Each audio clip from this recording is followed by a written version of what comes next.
Nobody in that courtroom expected what happened next, because just seconds after confidently arguing her case, the woman suddenly grabbed her chest, started breathing heavily, and claimed she was having a panic attack. Most judges would have stopped everything right there. Some would have called for medical help. Some would have cleared the courtroom. But Judge Judy didn't move. She didn't blink. She didn't even reach for her microphone. And that single moment, that calm, uncomfortable silence, would end up exposing the entire lie. Here's the part that shocks people the most. Judge Judy already knew the panic attack wasn't real before the woman even finished her first shaky breath. Not because she's heartless, not because she lacks empathy, but because she's seen this exact move before, dozens of times, and almost no one realizes how easy it is to spot when someone is using emotion as a weapon instead of telling the truth. What makes this case unforgettable isn't the fake panic attack itself. It's how fast the mask slipped afterward. At first glance, everything looked normal. A routine civil dispute. Two sides. One courtroom. One judge. The woman, confident, loud, visibly irritated, believed she had complete control of the situation. She spoke over the other party. She rolled her eyes. She sighed dramatically every time Judge Judy asked a direct question. To her, this wasn't a courtroom. It was a stage, and she assumed emotion would carry her further than facts ever could. What she didn't understand was that Judge Judy listens differently than most people. She doesn't just hear what you say, she watches when you say it, how fast you say it, and what happens the moment the pressure changes. Because in real courtrooms across America, this is exactly where stories start to fall apart. And if you've ever watched Judge Judy before, you already know, the louder someone gets, the weaker their case usually is. As the questioning continued, the woman's confidence began to crack. Not all at once, just enough to notice. Her answers stopped matching her earlier statements. She avoided simple yes or no questions. She redirected every time responsibility came up. And then, right when Judge Judy pressed her on one specific detail, a detail she couldn't explain, everything changed. Her hand went to her chest. Her breathing sped up. Her voice trembled. She leaned back in her chair and said the words she believed would end the questioning immediately. "I can't do this. I'm having a panic attack." That was the moment she thought she'd won. Because normally, when someone says those words, the room shifts. People panic. Authority softens. Pressure disappears. Accountability pauses. And that's exactly what she was counting on. You could feel the tension in the room. People glanced at each other. Someone even looked toward Judge Judy, waiting for her to stop everything. But Judge Judy didn't react. And that silence spoke louder than any objection ever could. See, here's something most people don't realize. Real panic attacks don't arrive on cue. They don't show up right when a tough question is asked. They don't pause arguments and then conveniently disappear once control is regained. And Judge Judy had already seen the pattern forming before the woman ever touched her chest. The truth is, this wasn't the first time someone tried to escape accountability by turning emotions into a shield, and it wouldn't be the last. But what made this moment different, what makes people still talk about this case, is what happened immediately after. Because the woman didn't just fake a panic attack, she made one mistake that completely exposed her, and she made it within seconds. If you appreciate real courtroom justice, the kind where facts matter more than feelings, this is exactly the type of moment people don't forget. Because this case wasn't about a dispute anymore. It was about credibility, and once that's gone, there's no acting your way back. And here's what most viewers don't expect. Judge Judy didn't raise her voice. She didn't accuse her. She didn't embarrass her. At least not yet. She simply waited. And that decision alone set up one of the most satisfying courtroom reversals you'll ever see. Because the very thing the woman used to stop the case is what ultimately destroyed it. To understand why Judge Judy stayed silent in that moment, you have to understand who this woman was before she ever claimed a panic attack, and what she believed the courtroom owed her. Because from the second she walked in, she wasn't acting like someone there to explain facts. She was acting like someone there to be validated. This case started as a simple, very American dispute, the kind that fills small claims courts every single day. No criminal charges, no dramatic backstory, just a disagreement over responsibility, money, boundaries, and who crossed the line first. The kind of situation where the truth usually lives in the details, not the emotions. But from the start, the woman treated it like a personal attack, not a legal process. She spoke with certainty, not the calm kind, the defensive kind. Every sentence carried frustration, as if she'd already decided she was the victim, and the courtroom's only job was to confirm it. When Judge Judy asked basic questions, timelines, amounts, agreements, the answers came wrapped in opinions instead of facts. What she felt, what she believed, what she deserved. And that's when the imbalance became clear. Judge Judy didn't interrupt. She didn't correct her right away. She let her talk. Because experienced judges know something most people don't. When someone believes emotion will replace evidence, they usually reveal more than they intend to. And the more the woman spoke, the clearer it became that she wasn't there to explain what happened. She was there to control how it sounded. Across from her sat the other party, noticeably quieter. Short answers, direct responses, no drama, just facts, dates, receipts, a timeline that didn't change. And in American courtrooms, that contrast matters more than people realize. Because justice here isn't about who sounds the most upset. It's about who stays consistent when the pressure rises. That pressure began building quickly. Judge Judy started narrowing the questions. Simple ones that required clear answers. And that's where the woman's confidence began to shift. Not dramatically, just enough to notice. She hesitated. She repeated herself. She corrected her own statements mid-sentence. And every time Judge Judy asked her to clarify, she grew more irritated. Instead of answering, she deflected. Instead of explaining, she blamed. The pattern was subtle but unmistakable. Whenever responsibility came up, emotion followed close behind. Sighs, eye rolls, raised eyebrows. Long pauses meant to signal exhaustion rather than uncertainty. And here's the key detail most viewers miss at first. Judge Judy wasn't challenging her because she was emotional. She was challenging her because the story wasn't lining up. The facts weren't flowing naturally. They were being forced, rearranged to protect an image rather than reveal the truth. In real American courtrooms, this is the moment where cases usually turn. Because once a judge senses that someone is managing perception instead of answering questions, credibility becomes the real issue on trial. And credibility, once damaged, is almost impossible to recover. Still, the woman believed she was in control. She leaned back in her chair.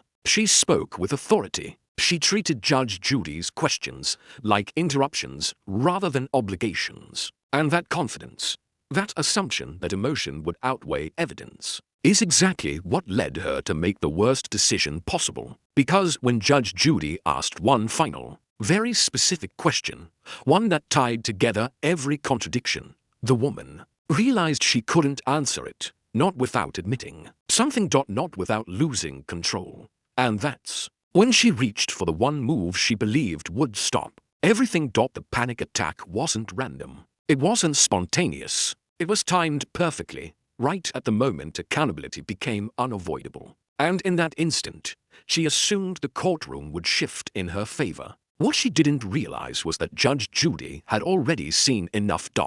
And once you understand that, the silence that followed makes perfect sense. Because the case was no longer about the dispute at all. It was about whether the court was going to reward performance or truth. And that question was about to be answered in a way she never expected. By the time Judge Judy reached this point, the case had quietly shifted, and the woman didn't even realize it yet. Because while she believed she was defending herself, Judge Judy was doing something far more dangerous to her story. She was testing it. The questions became tighter, shorter, more precise. No room for speeches, no space for emotional detours. And that's when the red flags started showing, not loudly, not dramatically, but consistently. Every time Judge Judy asked for a simple clarification, The answer came with an explanation that wasn't requested. Every time she asked for a timeline, the woman jumped ahead or circled back, avoiding the exact moment being discussed.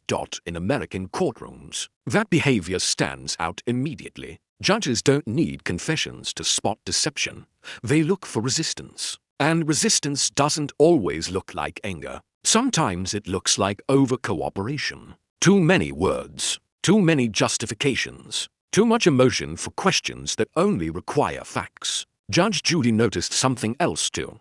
The woman only became emotional when the spotlight turned toward her actions. When she spoke about the other party, she was sharp and focused. But the moment responsibility came back to her, the volume rose, the gestures increased, and the narrative became personal. That imbalance told Judge Judy everything she needed to know. The courtroom atmosphere began to tighten. The other party stayed quiet, answering when asked, stopping when finished. The contrast grew impossible to ignore. One side was trying to convince. The other was simply responding. And in this courtroom, persuasion without proof never ends well. At one point, Judge Judy repeated a question the woman had already answered, not because she hadn't heard it, but because she wanted to see if the answer would change. It did, slightly, just enough. And that tiny shift, a different word, a missing detail, was the crack that confirmed the suspicion. This is where tension lives. Not in shouting, not in confrontation, but in silence. Judge Judy paused. She looked at the woman. She didn't interrupt the rambling explanation. She let it finish. And then she said nothing. Silence in a courtroom isn't empty. It's pressure. And the woman felt it. She adjusted in her chair, cleared her throat, spoke again, this time faster, tried to reframe what she'd just said. But the damage was already done. Because credibility doesn't disappear all at once. It erodes, piece by piece, answer by answer. And here's what makes this moment especially important. Judge Judy still hadn't accused her of lying. She hadn't raised her voice. She hadn't even corrected her, which meant the woman was still fighting an invisible opponent, and losing. The tension built because the woman sensed it slipping. The confidence she walked in with was now being replaced by urgency. Not fear, urgency. The need to regain control. And when people feel that, they reach for whatever tool they believe will restore the balance. For some, it's anger. For others, it's tears. For her, it was physical distress. Her breathing changed before her story did. Her posture shifted. Her hand hovered near her chest. These weren't signs of panic yet. They were signs of preparation. A subconscious signal that the narrative was about to change directions. Judge Judy noticed. Of course she did, because judges don't just listen to answers. They watch transitions. And the shift from confidence to vulnerability didn't match the facts on the table. It matched the pressure. The courtroom could feel something coming. Not an outburst, a move, a calculated one. The kind designed to stop questioning without answering it. And when the woman finally leaned back and said she couldn't continue, it didn't sound like fear. It sounded like strategy. That was the moment the tension reached its breaking point. Because the next thing she did would either save her case or destroy it completely. And Judge Judy was already prepared for both. The shift happened so fast that if you blinked, you might have missed how intentional it was. 1 second, she was arguing. The next, she stopped mid-sentence, pressed her hand against her chest, and leaned back in her chair, as if the air had suddenly left the room. Her breathing became loud, not shaky, not uneven, but exaggerated. The kind of breathing meant to be noticed. Her eyes widened, her shoulders tensed, and then she said it, carefully, clearly, and just loud enough for everyone to hear. I can't breathe. I'm having a panic attack. That single sentence changed the temperature of the room. In most courtrooms, this is where everything pauses. The questions stop. The pressure lifts. Authority softens. It's a powerful move because it instantly shifts the narrative from accountability to concern. And the woman knew that. She wasn't just reacting, she was redirecting. You could feel the hesitation ripple through the room. The bailiff glanced up. The other party looked confused. Even the audience leaned forward slightly, waiting for the judge to step in. Because that's what usually happens. This is the moment where judges call for help, clear the room, or at the very least, stop the questioning. But Judge Judy didn't do any of that. She didn't stand. She didn't interrupt. She didn't ask if the woman needed water. She didn't reach for assistance. She simply looked at her, calmly, directly, and said nothing. That silence landed hard. The woman kept breathing heavily, as if expecting a reaction that wasn't coming. She shifted again in her chair, adjusted her posture, and took another deep, dramatic breath. And that's when the tension became uncomfortable, not because of the panic attack, but because of the lack of response to it. This wasn't indifference. It was assessment. Judge Judy wasn't ignoring her. She was watching her. Real panic attacks don't perform for an audience. They don't check to see who's reacting. They don't pause to measure impact. And in that quiet moment, the woman's behavior didn't escalate.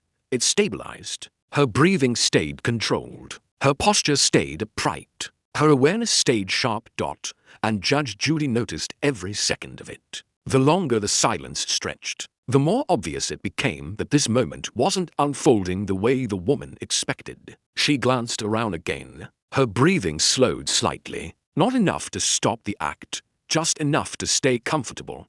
That's when something subtle happened. Instead of losing control, she started to regain it. And that's the mistake, because panic doesn't work like that. Judge Judy leaned forward just slightly, not to interrupt, not to confront, but to observe more closely. She let the moment breathe out on its own, and in doing so, she gave the woman enough space to reveal what she thought she was hiding. The courtroom was silent now. No movement, no interruptions, just a woman waiting for her performance to land, and a judge who wasn't buying it. If you've ever watched Judge Judy before, you know this is where things usually turn, and it's exactly why moments like this keep people glued to their screens, not because of the drama, but because of what happens when drama stops working. The woman finally spoke again, her voice steadier than it had been seconds earlier. Too steady. "I just need a moment," she said, and in that moment, the balance of power flipped. Because Judge Judy now had exactly what she needed. Time. Time to let the act collapse under its own weight. Time to let the facts catch up. Time to respond not with emotion, but with logic so sharp it would cut straight through the performance. The panic attack was supposed to end the questioning. Instead, it became the beginning of the end. And what Judge Judy said next would make it impossible for the woman to recover. Not just in this case, but in the eyes of everyone watching. Judge Judy didn't raise her voice when she finally spoke. She didn't accuse. She didn't even sound annoyed. And that calm tone, that almost casual delivery, was exactly what made her words land so hard. She looked at the woman and said, slowly and clearly, that if she were truly experiencing a panic attack, she wouldn't be able to pause it on command. She wouldn't be able to control her breathing enough to speak in full sentences. And she certainly wouldn't be able to switch back into argument mode the second the pressure eased. The room stayed silent as those words settled. Judge Judy explained that panic attacks don't arrive conveniently when someone is cornered by facts. They don't wait for the perfect moment in an argument, and they don't disappear just because a question is no longer being asked. What she was describing wasn't emotion, it was timing. And timing, in court, tells the truth faster than testimony ever will. The woman tried to interrupt. Judge Judy didn't let her. She continued, pointing out something the woman likely didn't realize anyone had noticed. Her breathing had already slowed. Her posture had corrected. Her voice had steadied, all within seconds of claiming she couldn't continue. And that shift, that immediate recovery, was not consistent with someone in genuine distress. The exposure didn't come from an insult. It came from logic.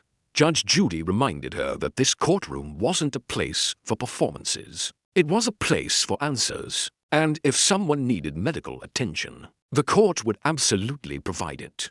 But using illness, real or fake, to avoid accountability was not acceptable.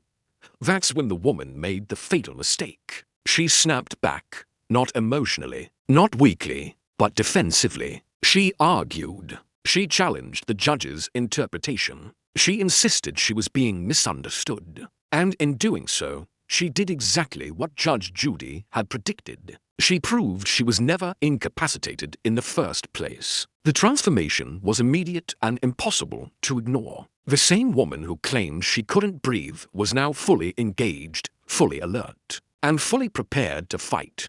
Judge Judy paused again, just long enough. Then she delivered the line that sealed everything. She explained that credibility is not something you get to turn on and off. Once the court sees you manipulate the process, every word you say after that carries less weight. Not because the judge is being unfair, but because trust has been broken. The woman tried to recover. She softened her tone. She attempted to sound reasonable again. But it was too late. The shift had already happened in everyone's mind. The panic attack hadn't earned sympathy. It had raised suspicion. And now, every emotion that followed looked strategic instead of sincere. Judge Judy brought the focus back to the facts. The unanswered question. The inconsistency that triggered the panic in the first place. And this time, the woman couldn't escape it. She hesitated. She stalled. She spoke, and contradicted herself again. There was no need to say the word lie. The courtroom already understood. Judge Judy concluded by reminding her that real distress deserves real compassion, but fake distress disrespects both the court and the people who genuinely suffer from it. And that distinction mattered. What the woman thought would save her had done the opposite. It hadn't stopped the case. It had ended it. And with her credibility gone, there was only one outcome left. The ruling was no longer in question. Only the consequence was. Once credibility is gone in a courtroom, there's no dramatic comeback. No second chance to reset the story. No emotional appeal strong enough to rebuild trust. And that reality settled in quickly for the woman as Judge Judy turned back to the facts. This time without interruption. The energy in the room had changed. The tension was gone, replaced by something far worse for her: certainty. Judge Judy no longer needed to probe or test. The inconsistencies had already spoken. The attempted manipulation had answered every remaining question. The woman sat quietly now, not because she agreed, but because she understood she had lost control of the narrative. Her earlier confidence was gone, replaced by short responses and careful pauses. But careful didn't mean convincing anymore. Judge Judy addressed the core of the case directly. She laid out the timeline as it actually happened, not as it had been presented. She referenced the documents, the statements, and the parts of the story that never changed. And with each point, it became clearer that the other party's version remained consistent from start to finish. There was no drama in the ruling. There didn't need to be. Judge Judy explained that the case was decided based on facts, not feelings. And when those facts were weighed against credibility, the outcome was unavoidable. The woman's claim was denied. The responsibility she had tried to avoid was now firmly placed back where it belonged. The consequences went beyond losing the case. Judge Judy made it clear that attempting to manipulate the court wastes time. Not just hers, but everyone's. Time that could be spent helping people who come prepared, tell the truth, and respect the process. And while the court remains patient with confusion or nervousness, it has no tolerance for performance. The woman didn't argue this time. She didn't interrupt. She didn't show frustration. She simply listened, because there was nothing left to challenge.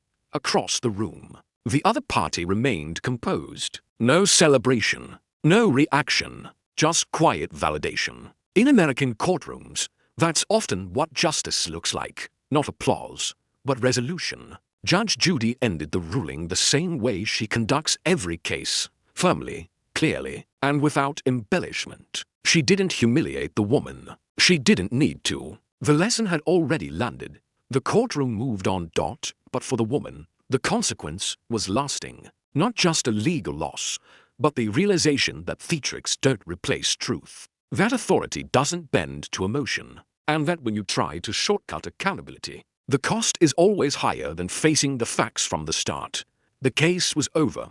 The story, however, wasn't finished yet, because what Judge Judy said next, her final words, would turn this from just another ruling into a lesson people remember long after the cameras stop rolling.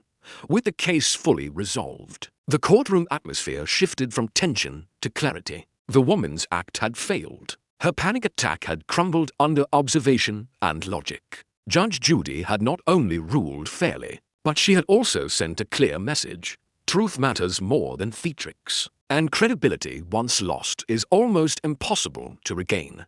Judge Judy's final words were precise, cutting through any remaining confusion. She reminded everyone that the courtroom is a place for facts, not performances. She emphasized that while real distress deserves attention and compassion, feigning illness to avoid responsibility disrespects both the court and those who genuinely suffer. Those words weren't just for the woman. They were a lesson to every viewer watching. A reinforcement that honesty and accountability are what ultimately win for the woman. This was a hard lesson in accountability. She had thought she could manipulate the courtroom, bend perception, and escape consequence. Instead, the exact strategy she used to try to gain control became the reason for her downfall. And for everyone else in the courtroom, it was a reminder: confidence is only valuable when paired with truth, and shortcuts through deceit never lead to victory.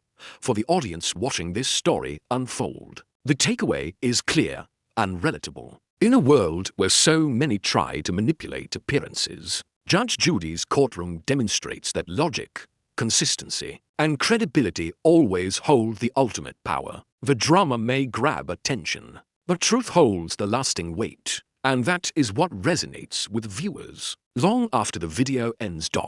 And if you've been glued to this story, following every tense moment, every misstep, and every reveal, you already understand why these courtroom stories captivate millions. It's not just about watching a dispute being resolved. It's about watching the balance of justice, witnessing accountability being enforced, and seeing truth triumph in the face of manipulation. If you love watching these real courtroom moments, stories where deception fails and justice prevails, make sure you don't miss a single one. Hit that like button to support more videos like this, and subscribe to the channel so you're the first to see the next unbelievable case. Every story like this proves one thing: honesty always wins, and drama can only take you so far. And that's exactly why this case will be remembered, because it wasn't just a fake panic attack. It was a lesson, a demonstration of authority, and a story of justice done right. And now, the courtroom has closed, the case is finished, and the lesson is crystal clear. In Judge Judy's courtroom, truth always prevails, and anyone trying to fake it will always get exposed.